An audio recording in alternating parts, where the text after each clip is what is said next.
السلام عليكم ورحمة الله وبركاته. ازيكم يا حبايبي؟ عاملين ايه؟ يا رب تكونوا بألف خير. النهاردة هنعمل مع بعض تفريز الملوخية الخضراء.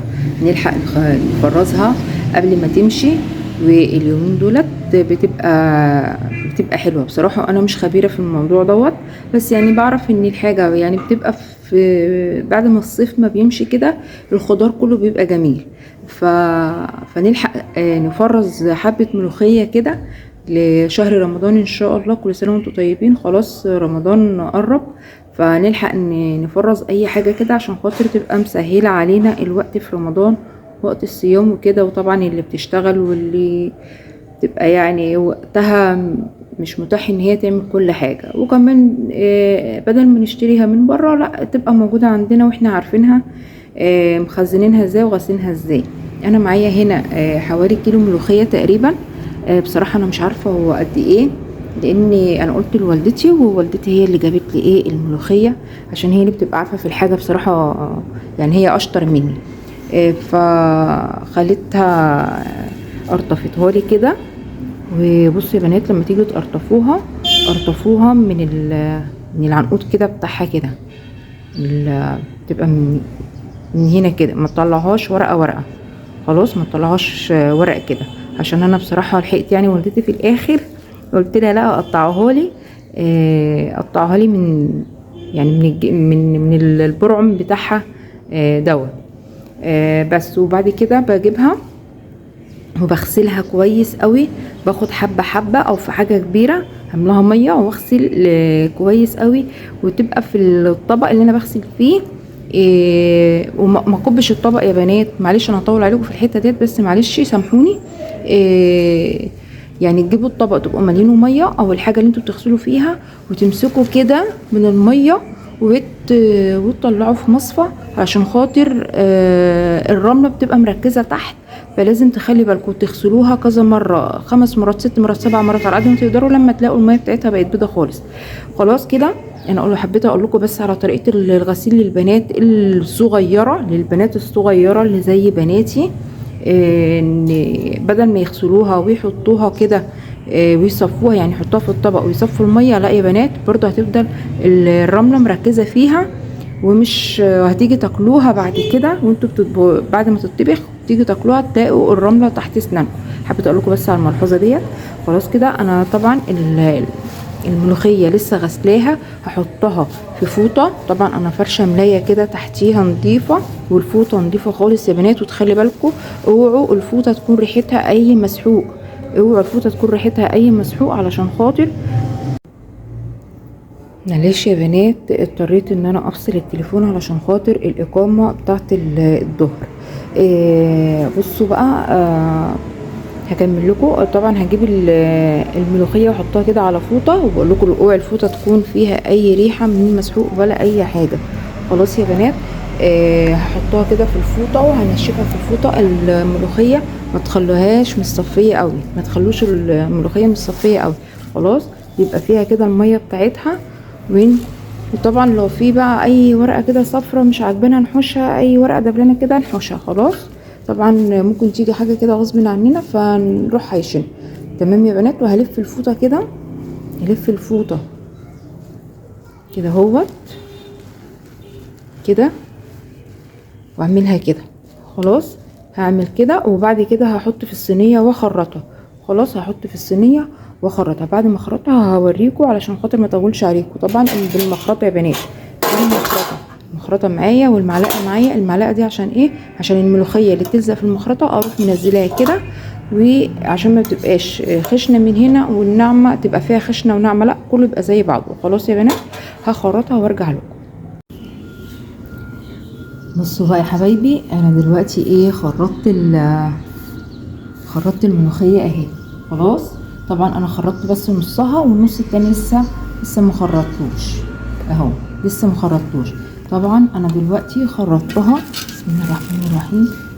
شوفوا بس الحاجه كده. انا طبعا حاطه كل حاجه كده حواليا، وقاعده في الارض بقى ومربعه وشغاله بقى شغل بلدي بقى. خلاص. زي ما قلت لكم يا بنات، اعملوها خرطوها بالمخرطه، خرطوها بالمخرطه، ما تخرطوهاش ما تحطوهاش في قلب الكبه. بصوا بقى انا طبعا انا خلاص خرطتها اهي، ما تنعمهاش قوي قوي يعني علشان خاطر ما تسقطش منكم. خلاص دلوقتي انا معايا ميه سخنه اهي، معايا ميه سخنه سخنه يعني، ومعايا كمان معلش يا بنات التصوير معلش تعبان شويه بس عشان انا مش هي اللي بتصور. معايا نص معلقه صغيره توم مهروس، ونص معلقه صغيره كزبره ناشفه، ونص معلقه سكر، عشان السكر دوت هو اللي هيبقى ماده حافظه للملوخيه. وكده كده احنا بنحط طبعا حبه سكر صغيرين للملوخيه واحنا بنعملها اساسا يعني حتى من غير حفظ. خلاص عشان طبعا الحموضه. بصوا حبايبي هحط كل دوت في قلب الكوبايه وهحط الميه السخنه عليه. خلاص معلش يا بنات بحاول والله ان انا يعني ما اطولش في الفيديو، بس يعني عاوزه اوريكم كل حاجه. بسم الله الرحمن الرحيم، يا رب يكون واضح كده معاكم اهو. بسم الله الرحمن الرحيم. واملى الكوبايه كده ميه سخنه واقلبها. طبعا ده الجزء بس دوت الحبه. انا اسفه يا جماعه معلش كنت بفكر ان التليفون بيصور، بس معلش انا اسفه ما كانش بيصور. انا حطيت كوبايه الميه اللي بالثوم تقريبا كده خلاص كلها. طبعا هم فاضوا حبه صغيرين فانا هحطهم علشان خاطر الثوم والسكر كده يبقى في قلب الملوخيه. خلاص هو يعني حوالي نص كيلو خد كوبايه ميه. خلاص كوبايه ميه ونص معلقه سكر ونص معلقه ثوم ونص معلقه كزبره ناشفه وكوبايه ميه سخنه. خلاص اهي. بصي يا حبيبي اللي وصل بقى معايا لغايه هنا زي لي دعوه حلوه ويدعي لامي ان ربنا يديها الصحه ويخليها لي، لاني انا من غيرها ما سويش حاجه والله العظيم بجد مش كلام. يا رب كل اللي عنده على قيد الحياه ربنا يديها العمر والصحه يا رب ويبارك فيها. ام او اب ربنا يخليهم ويبارك فيهم يا رب. واللي والدته اتوفت او والده ربنا يا رب يرحمهم يا رب ويرحم امواتنا اجمعين يا رب. اللهم امين. تنسوش بقى يا بنات بقى لا مش يا بنات بقى، مش بنات بس اللي هتتفرج عليا او بتشوف قناتي.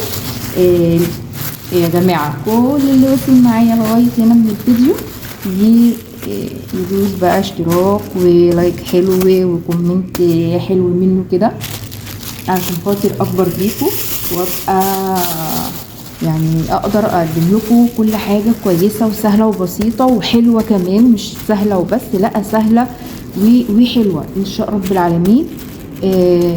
بصوا يا بنات، بصوا حبايبي معلش انا اسفه سامحوني، ان شاء الله هتعود وابطل كلمه يا بنات هقول يا جماعه. عملت كده الكيس طبقته كده وخليته متبطط خالص، وهحط بقيه الكميه كلها وبعد كده طبعا هروح احطه في قلب الفريزر. خلاص وهطلعه كده. انا هحطه على قد الطبخه بس، على قد الطبخه حبايبي ماشي، على قد الطبخه بس، واحطه كده يبقى سهل كده في التفريز، ولما اجي اطلعه يفك معايا بسرعه، ولما اجي اطبخه اطلعه من الفريزر واسيبه يفك خالص، وبعد كده اعمله ما احطهوش في قلب الشوربه وهو مفرز ناشف، لا اسيبه على الرخامه كده يفك خالص، وبعد كده احط في الشوربه واخلي بالي ما اكترش الشوربه تبقى حبه قليلين، احط حبه بحبه عشان خاطر ما تتراش مني.